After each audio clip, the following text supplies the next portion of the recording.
So Linha, you've been experimenting in the forest. How would you frame the debris hut experiment? For the survival shelter, there's basically one shelter that is really safe to keep you warm. That's the debris hut.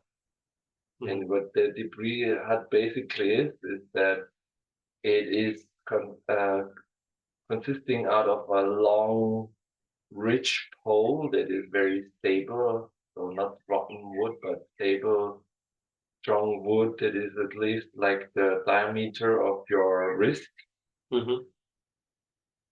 And it's a little bit longer than your whole body length when you have stretched your arms into the sky, a little bit longer than this. And you place it somewhere so that it would be diagonally standing up until on the entrance of the hut that is on the height of your waist, something like that. And you could place it on the trunk of a cutted tree, for example.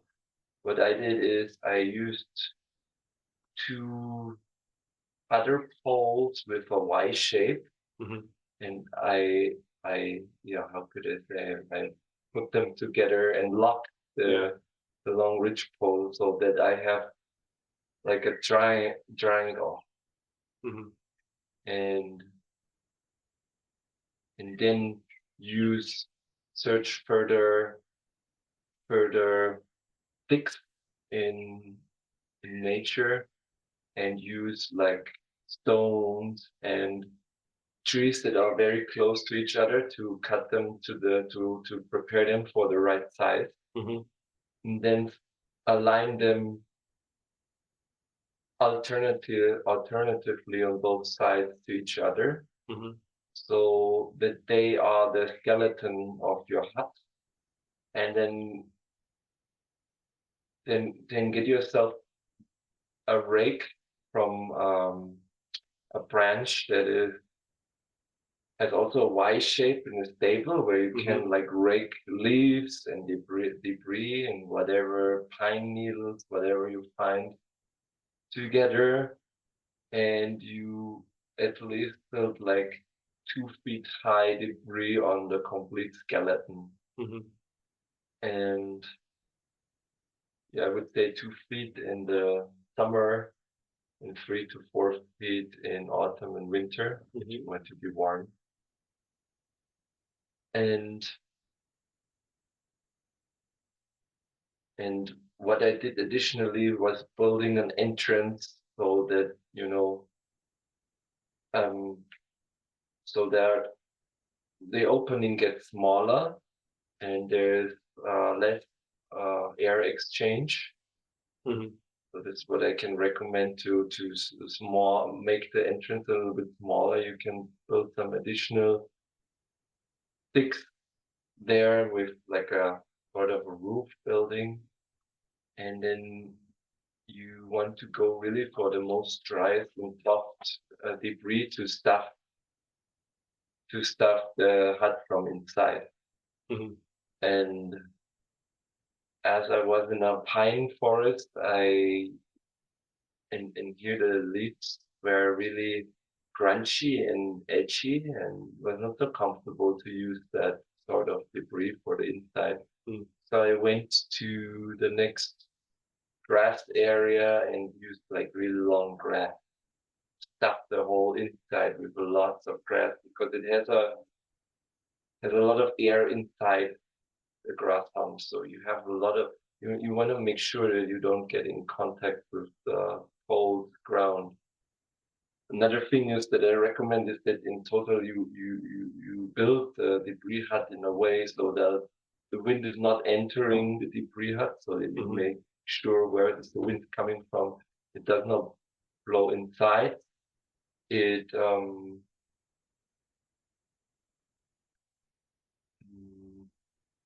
you make sure that there is no water gathering wherever you are. on the ground. on the ground so that the water can go off. You want to make sure that there is no poisonous plants, no wasp nest, no ants that are there, or other animals. I mean, in New Zealand, it's quite good to. It's a good start to make a debris hut there. There's not so much animals that would make a hassle for you.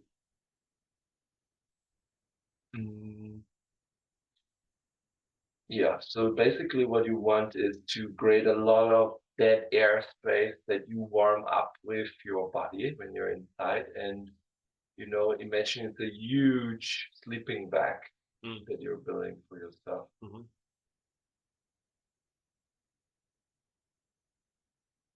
And yeah, you want to also make sure that there are no trees nearby that could crash on the debris hut. I recommend to really. So I built it directly in the forest. I needed to really build a high ground so that don't get in contact with the damp ground of the forest soil.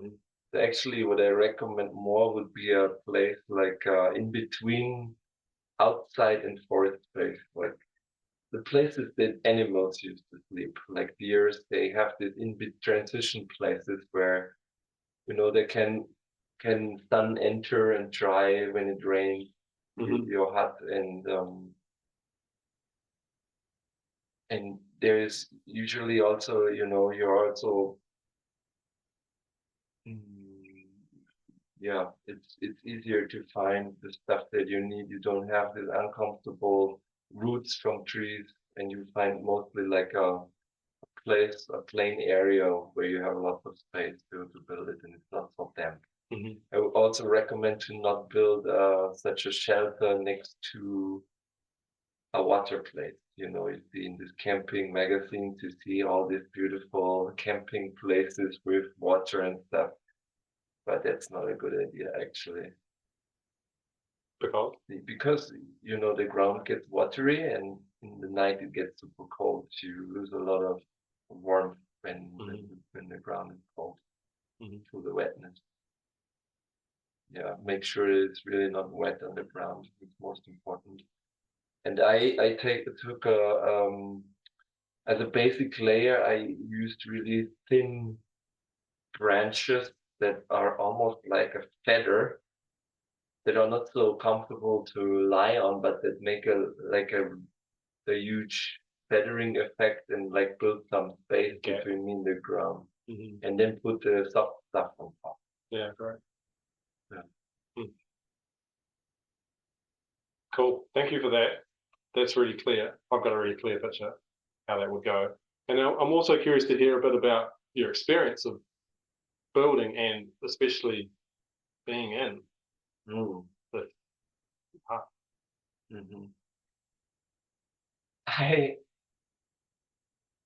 I mean, I'm working with Technopenuriaphobia since 2 years, something like that. And for me, it was the most scary thing to just lie in nature outside in the grass and getting like all these animals crawled on top of you and everything is moving, and especially in Germany where I was born, there are thousands of ticks. I'm so glad that there are none in New Zealand where I did this experiment. And for me, it was the most scary thing. And while doing this experiment, I was turned on to actually do something that is very scary for me, to empower myself. I was somehow, I'm at the moment, I'm practicing with being alive by doing experiments that scare the shit out of me. And then to me on when I do it, and then you get this like, oh, I'm doing something I have never done before, and then being there in the forest without any tools, without any experiences of the local plants and trees. I really want to get in touch with this, and I was turned on because it was an impulse from myself to do such an experiment. And to navigate really with my low-level fears to see what I need to take care of. I mean, I have never built such a hut before. I was just navigating with this and feel so much joy of doing that. I tapped really into this creation force and into this flow. Like, I wanna try this, I wanna see what comes out of this. Mm. So this was while building it, and I knew I would be really afraid of going there and sleeping in there. But while building it, I was so present that I was not at all at this place that I would at some point step there and lie in there.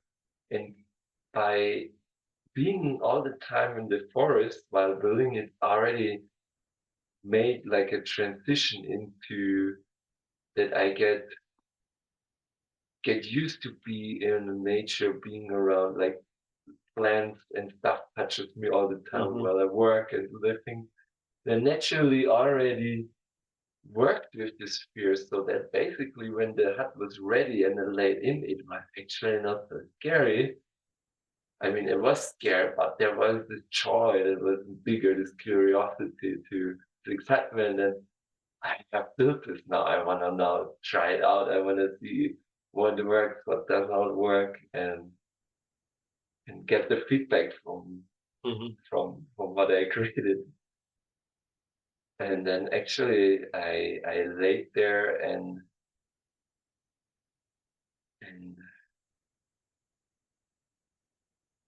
somehow I was okay with that. And it helped really that there are not so dangerous animals here. I mean, I spent some time in Brazil the last 2 years, 8 months actually, and I met all kinds of scary and poisonous animals there. And building a hut in this area is like still very edgy for me. It's a good Mm-hmm. good place to start in New Zealand. Yeah, I think Mm-hmm. when I would have done it in Germany, I would have carried 40 ticks at every day on my body, Mm-hmm. getting rid of this stuff. So yeah. Yeah, cool. And I'm also curious, what other technopenuriaphobia experiments? What's next? Hmm. A simple thing that I want to do is to learn to generate what so the building the survival shelter is the most important survival thing that you need when you get stranded somewhere. The most threatening thing that can happen to you is that you freeze to death. Actually, that's Mm-hmm. that's the top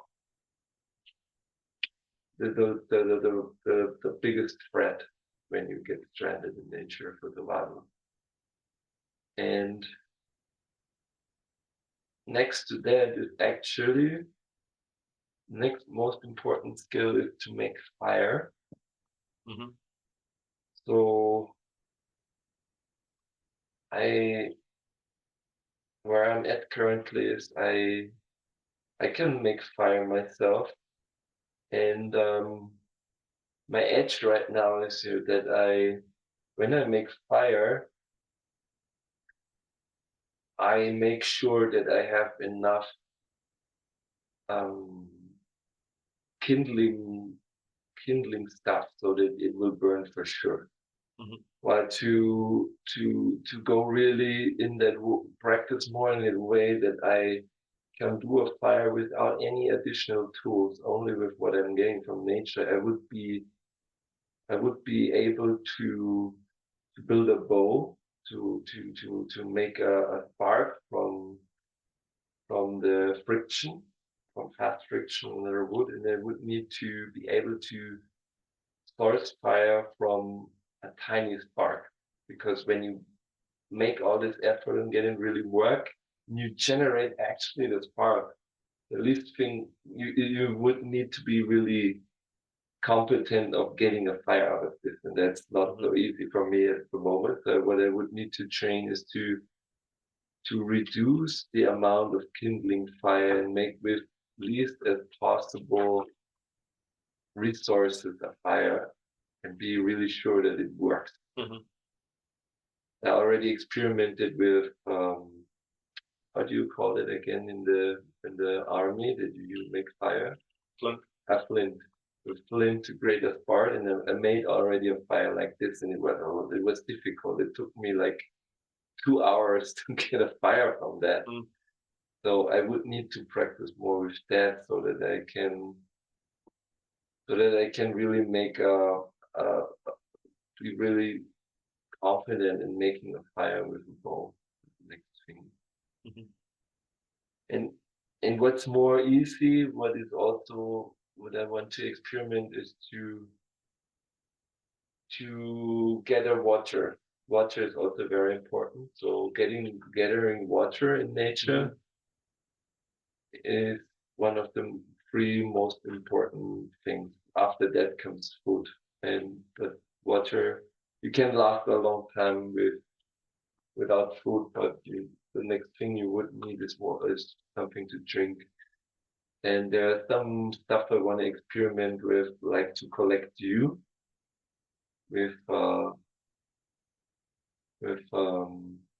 piece of cloth and wring it out the water so that I have clean drinking water from nature. That would be something that is not contaminated. It's very hard to find really non-contaminated water these days. Mostly when you go somewhere in the nature and there's a creek, there's either like bacteria inside or chemical pollution. And while it is relatively easy to get rid of all the bacteria just by cooking it on fire, water, it's actually very hard to get out the chemicals without an additional helping tool. If you don't have a filter system with you, then it's actually pretty hard to get water. So if you don't have anything, you would need to collect dew, actually. And maybe there are other methods that I would need to research how it works. There's something like you would need to. I have read something already. There is like you make a hole into the ground, and you make some kind of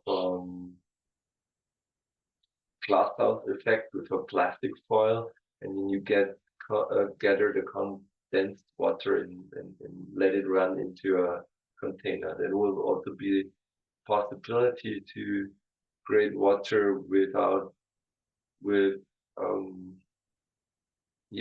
that is not contaminated, but it would need a little bit more of extra tools that you might not have every time with you, and it is a little bit more effort. While I think collecting dew is actually easy. In here now in the moment in New Zealand, there is surprisingly not so much dew, so it's actually not so easy here. But when it gets a little bit colder in autumn, I think that would be the most preferable first experiment to collect water like this. And when it comes then to food, I have not really thought about like how, like, we did some experiments here in the bridge house to go on hunting a deer, and we did it 3 times, and it's basically we almost 2 times get a deer. We actually hit one deer, but it could get away. Somehow we tracked the deer for several hundred meters with the blood, but it still got away. So this is actually one of the hardest things to create food. I'm really a beginner. I would really need to start from the beginning. Maybe making myself a stick and then trying to catch fish or something like that. It could be something like that. Experiment. Yeah, cool. So you've got water, fire, and food. You took shelter off. You got water, fire, and food on the list. Yeah. And I mean, at some point, I would need to to to to practice building a shelter again, to just see how it is in another place. How fast can I build it when I build it again? I took several days, like I would say, like without any help and additional tools, just with rocks and trees. I took quite like 10, and with the additional so the first prototype was ready after 12 hours or something like this. So it took quite a while. So if you are stranded, you haven't got that much time. You don't have that time and you run out of energy. So you would need to practice to get it faster done. They have a lot of experience now. There was a lot of stuff that did not work at the beginning. And I took some iteration. And like to the first two attempts, it was getting still cold after 2 or 3 hours, and to really get the experience how much debris you actually need, you need much more than you would think of actually. And also to build it in a way that it's quite isolated, and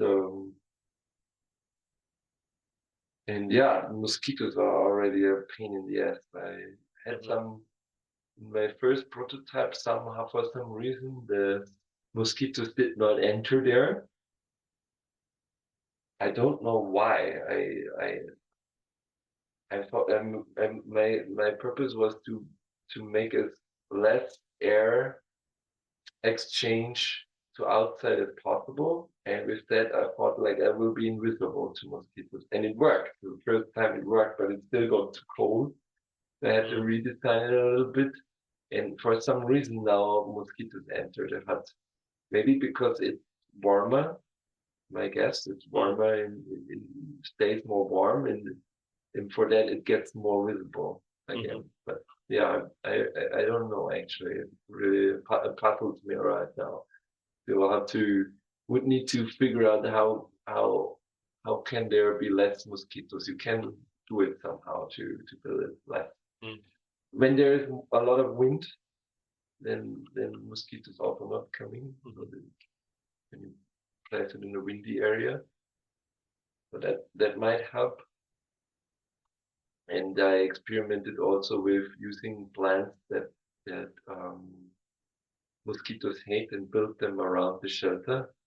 But in this place where I am, near the Lake Taupo, there are so many mosquitoes and they are so aggressive. They don't care about these natural anti-mosquito methods, like using this. Like what did I use? I used rosemary, I used mint, I used lavender, and yeah, they hate that, but they did not hate it enough. They loved you more than they hated the Yeah. That's a big yes. Right, okay. Thank you. That's great, it's really clear. Is there anything else you want to, any last things you want to add before I stop the recording? Yes, these building these working in nature with these survival things, they not only bring you closer to the nature again. I grew up with playing Game Boy, 4 years old, and I more as I grow older, I distance myself from wanting to be in nature. And these experiments bring me more closer to nature. Again, it needs trains my awareness, what I can perceive about the different qualities of leaf, more in contact with the trees, with the wood, what quality they have, all this stuff, and also sleeping in there. You're engulfed. It's like you making love with Gaia. It's like you sleep with Gaia and nature. It brings you very close. It's a very intimate experiment. And apart from that, when you can when you can create this for yourself, then it helps you to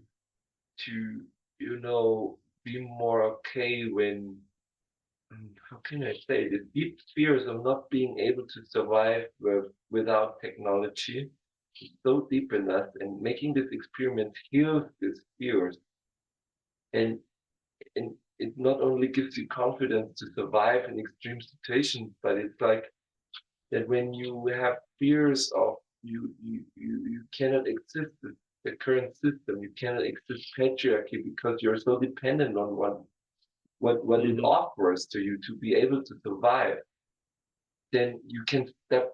I sense I have more space in myself to step out of that. That is really empowers me to step more out of patriarchy by I don't fucking care. I'm not really dependent anymore on anything what the system offers to me. I can take care of myself. I can survive.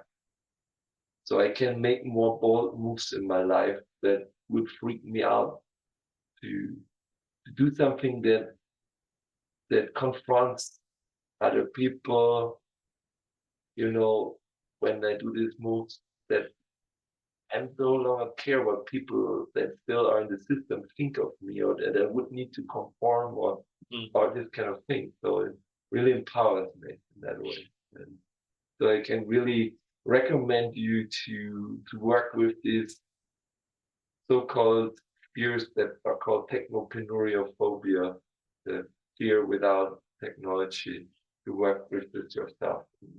Great, instead of high-tech, great low-tech.